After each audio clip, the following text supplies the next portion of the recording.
Bonjour les amis, c'est un drame pour un pays d'avoir un président de la République qui vous fait honte que vous soyez en France ou à l'étranger. Je me souviens de l'épisode Hollande, j'étais en Suisse, très franchement je suis rentré dans un café, les gens ont tout de suite compris que j'étais français et les gens se sont mis à éclater de rire me faisant voir des journaux où on voyait sur un tabloïd les exploits de Hollande sur son scooter pour la plus grande fureur de la sympathique Valérie Trierweiler, remplacée par l'inimitable Julie Gaillet. Bon, on n'est pas fiers, pendant 5 ans, chaque fois qu'on voyait Hollande à l'étranger, Pato, un espèce de pingouin, chaque fois qu'on l'entendait parler, on avait honte, quoi. Ce mec avait aucune tenue.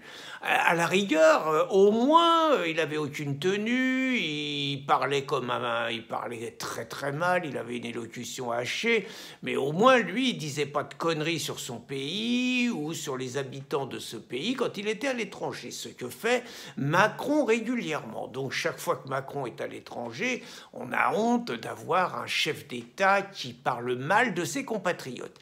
Mais là, avec ce qui vient de se passer au Liban, il a réussi à nous donner encore plus honte d'être français par son comportement d'une indécence, d'une arrogance indigne et surtout sans aucun savoir-vivre. Vous savez donc qu'au Liban, il vient d'y avoir une terrible explosion dans le port de Beyrouth. La ville est complètement détruite, enfin une partie du port est complètement détruite. On parle de 137 morts, de 5000 blessés. Bon, je ne vais pas faire un long truc sur le Liban. Ceux consomment encore au Liban du multiculturalisme dans les années 75 où des jeunes Français allaient se battre aux côtés des phalanges chrétiennes contre les musulmans. Bon, le Liban, c'est plus ça. Aujourd'hui, le Liban, c'est un pays sous domination musulmane, sous domination iranienne, et c'est le Hezbollah qui fait la loi. Et il y en a même qui racontent quand même que, bon, d'abord, ça paraît ne pas être un attentat. Alors, je sais pas si c'est une façon comme à AZF à Toulouse de dissimuler un attentat en accident, j'en sais rien. Mais il y en a qui disent quand même que ce qui a pété, c'était un dépôt d'armes qui était tenu par le Hezbollah et que ce qu'il y avait à l'intérieur, on voyait pas trop bien ce que ça faisait dans un port. Mais c'est pas l'objectif de mon intervention, c'est quand même que Macron, à peine descendu de son avion, avec le masque. Ils avaient tous le masque en plein air au Liban, on ne sait pas pourquoi, mais ils avaient tous le masque. Puis Aoun, pareil, le président du Liban, tous masqués de manière ridicule. Mais donc, Macron, bon, une fois qu'il dit sniff, sniff, c'est terrible ce qui vous arrive, je veux dire, il se permet de dire l'exigence française pour des réformes indispensables. Non, mais est-ce que vous imaginez, par exemple, Vladimir Poutine, au lendemain des attentats du World Trade Center, est-ce que vous imaginez Vladimir Poutine se pointer aux États-Unis et dire au président de l'époque, qui était Bush, désolé pour les ricains, mais bon, il faut que vous arrêtiez vos conneries, il faut que vous fassiez autre chose. Enfin, Vladimir, il a un savoir-vivre, il a quand même un sens de l'État. Est-ce que vous imaginez ce qu'on aurait dit, nous, si...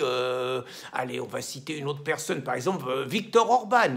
Qu'est-ce qu'on avait dit si Viktor Orban s'était pointé le jour du Bataclan en France, 2 jours après le Bataclan, et que Viktor Orban se soit permis de dire à Hollande « Bon, les Français, j'espère que vous avez compris, vous allez arrêter vos conneries sur l'immigration. » Enfin, tout le monde lui serait tombé dessus, et à juste titre. Qu'est-ce qu'on aurait dit si un chef d'État avait été chez les Anglais quand il y a eu les attentats, chez les Espagnols, dans les tremblements de terre à Haïti. Enfin, vous voyez toutes les catastrophes qui régulièrement, des séismes, des accidents de charbon, de pollution, tout ça. Enfin, si un chef d'État se pointait, je veux dire, en disant carrément à son homologue, bon, faut que tu m'écoutes maintenant, t'arrêtes tes conneries, et c'est moi qui vais prendre en charge la reconstruction du pays. Mais enfin, quelle arrogance. Mais en plus, je dirais, si le mec qui dit ça, c'était un gars, style Vladimir, qui a quand même un bilan, style Donald, qui a quand même un bilan, on pourrait dire, bon, le mec, il est mal poli, ok, mais il a des biscuits quand même, il a un bilan, tout, mais enfin, choupinet, Macron, je veux dire, le mec, il est en France depuis 3 ans, on est la risée du monde sur l'ensemble des questions, on n'a jamais eu autant de chômeurs en France.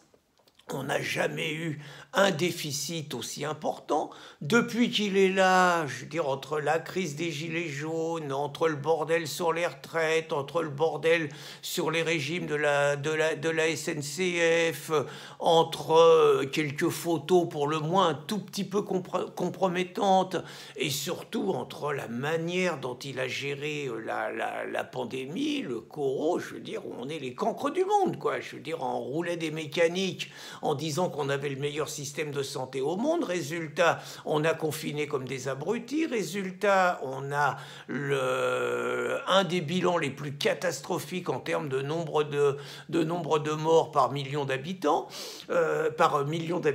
Oui. Résultat, on n'avait pas de masque au moment où il en fallait parce que c'était le haut de la pandémie, en admettant qu'il en faille, hein, ce qui est un débat entre spécialistes.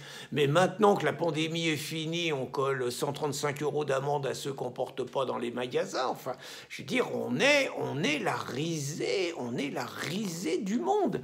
Et c'est ce gars, je veux dire, qui ridiculise la France à tout moment, qui crache sur la France à tout moment, qui est détesté par les Français, qui est le fossoyeur de son pays, qui est celui qui est en train de noyer la France, qui est en train de l'ensevelir dans une période où je vous parle pas de l'ensauvagement, où tous les jours vous avez des Français qui se font tuer, des Françaises qui se font violer, des policiers qui se font écraser, que la France est une insécurité, c'est France Orange mécanique, plus personne n'est en sécurité nulle part, et où on a des gardes des Sceaux, que ce soit Belloubet ou le Yéti du Pont-Moretti, qui n'arrête pas de relâcher à tour de bras les délinquants, et c'est un mec comme ça qui vient faire la leçon au Liban, mais enfin...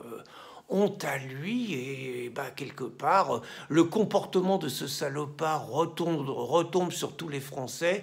Et moi, la seule chose que j'ai à dire aux Libanais, bah, c'est que nous, on n'a pas voté Macron et que c'est pas de notre faute si on est dirigé par un salopard et par un connard. Bonne journée, les amis.